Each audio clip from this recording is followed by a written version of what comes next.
Assalamualaikum warahmatullahi wabarakatuh.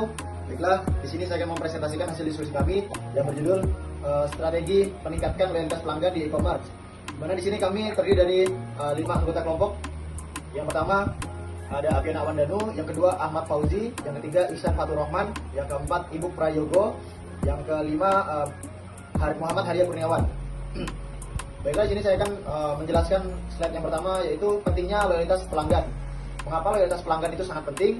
Dimana di sini ada beberapa inti dari bagaimana cara untuk meningkatkan loyalitas pelanggan. Yang pertama, biaya untuk mendapatkan pelanggan baru itu 5-7 kali lebih mahal dibandingkan mempertahankan pelanggan lama. Jadi kita sebagai pengguna toko harus meningkatkan agar mendapatkan 5-7 kali lebih lipat dari pelanggan lama. Karena untuk pelanggan baru kita harus masih menjelaskan produk kita secara detail. Kemudian yang kedua, pelanggan loyal berbelanja 67% lebih banyak dibandingkan pelanggan baru. Karena pelanggan lama sudah tahu akan kondisi dari produk kita tersebut, sedangkan pelanggan baru masih meraba-raba atau masih mencari tahu bagaimana kualitas dari produk kita jual.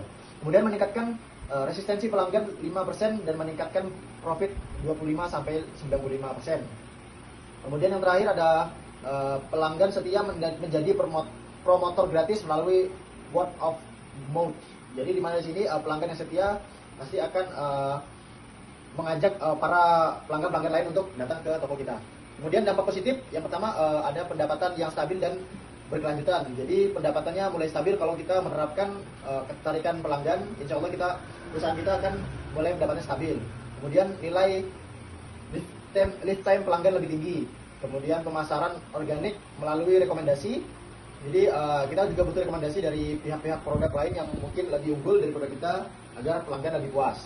Kemudian masukan berharga untuk memperbaiki produk. Jadi kita sangat sebagai produsen atau sebagai toko yang menyediakan produk harus menerima masukan-masukan dari pelanggan kita agar usaha kita terus maju.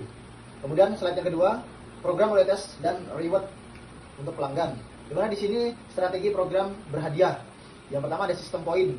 Untuk sistem poin tersebut, setiap pelanggan dapat membeli produk kita, kemudian kita kasih reward yang sesuai. Contohnya dapat poin dan dapat potongan harga bagi pengguna atau pelanggan lama. Untuk pelanggan baru, kita boleh mulai menjelaskan agar pelanggan itu tertarik dan mendapatkan rewardnya juga. Kemudian di sini ada beberapa item atau beberapa poin. Yang pertama, setiap pelanggan atau setiap pembeli mendapatkan poin reward. Yang kedua, poin dapat ditukar dengan diskon atau produk gratis. Nah, itu salah satu contohnya juga. Kemudian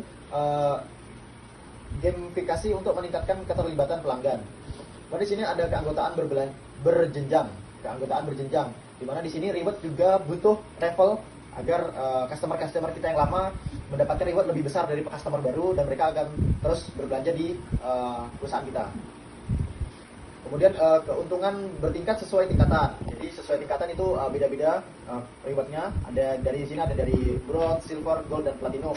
Kemudian yang terakhir ada akses eksklusif untuk memberi member premium. Jadi untuk member premium atau member yang sudah lama setia terhadap perusahaan kita wajib memberikan member premium agar dapat reward yang lebih besar. Kemudian yang terakhir ada program referral, yaitu ada beberapa poin. Yang pertama hadiah untuk memberi dan meningkatkan referral. Yang kedua bonus poin atau diskon khusus. Yang terakhir ada sistem pelancakan referral otomatis. Jadi pelanggan tidak dapat semena-mena menggunakan reward tersebut. Hanya pelanggan yang terbaca otomatis yang dapat menggunakan reward tersebut. Selanjutnya saya akan melanjutkan tentang personalisasi pengalaman pelanggan. Menciptakan pengalaman personal pribadi. Rekomendasi produk cerdas menggunakan AI untuk rekomendasi yang relevan berdasarkan riwayat pembelian dan pencarian yang sudah pernah dibeli. Kemudian ada saran produk pelengkap yang sesuai. Kemudian ada email marketing personal. Konten email disesuaikan dengan preferensi. Kemudian ada penawaran khusus di hari ulang tahun. Ada notifikasi produk favorit yang dijual kembali. Kemudian antarmuka khusus, halaman beranda yang dipersonalisasi, daftar keinginan dan produk yang tersimpan di keranjang. Kemudahan pemesanan ulang produk favorit. Kemudian slide selanjutnya ada pelayanan pelanggan berkualitas, standar layanan terbaik, dukungan multi channel, live chat 24/7, ready setiap 24 jam. WhatsApp bisnis, email dan telepon responsif di media sosial. Kecepatan respon sudah pasti harus sangat cepat, target respon kurang dari 5 menit. Mungkin bisa lebih kurang dari 5 menit. Penyelesaian masalah yang cepat. Komunikasi positif dengan pelanggan. Kemudian ada layanan purna jual. Tindak lanjut setelah pembelian. Kebijakan pengembalian yang mudah dan survival kepuasan pelanggan. Baik, di sini ada kualitas dan pengiriman. Jaminan kualitas harus terbaik. Yang pertama ada kualitas produk. Untuk kualitas produk ini harus dikontrol kualitasnya dengan ketat. Deskripsi produk harus akurat dan lengkap. Foto dan video berkualitas harus tinggi. Ulasan dan ratingnya yang transparan. Oke, yang kedua ada pengiriman terpercaya. Untuk pengiriman ada someday atau next day. Terus ada pelacakan real time. Terus ada kemasan harus aman dan menarik. Selanjutnya pilih pengiriman yang fleksibel. Yang ketiga ada kebijakan pembelian. Pembelian mudah dalam 7-30 hari. Biaya pengambilan gratis. Proses refund yang cepat. Slide berikutnya ada konten dan komunitas. Kita harus membangun ketertiban. Yang pertama konten edukasi. Yang terdiri dari tutorial penggunaan produk, tips dan trik yang bermanfaat, blog dengan artikel berkualitas, dan yang terakhir video, foto, dan unboxing. Yang kedua ada membangun komunitas. Forum atau grup eksklusif untuk member. Terus ada kampanye konten dan penggunaan. Terus ada kontes dan giveaway rutin. Yang terakhir ada program brand ambassador. Selanjutnya, evaluasi dan peningkatan berkelanjutan. Optimasi melalui data. Analisis pelanggan. Analisis pola pembelian, prediksi pelanggan yang akan berhenti.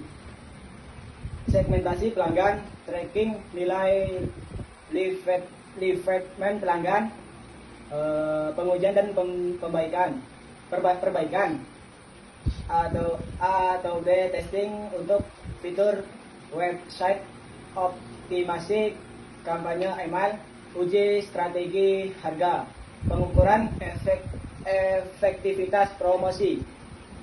Yang selanjutnya kesimpulan. Kunci sukses pembangunan layanan pelanggan di e-commerce, loyalitas pelanggan bukan terjadi secara instan, melainkan hasil dari upaya konsisten dalam memberikan nilai lebih kepada pelanggan. Pelanggan loyal adalah aset terbesar bisnis e-commerce. Investasi dalam mempertahankan pelanggan akan menghasilkan return yang jauh lebih besar dibandingkan terus mencari pelanggan baru.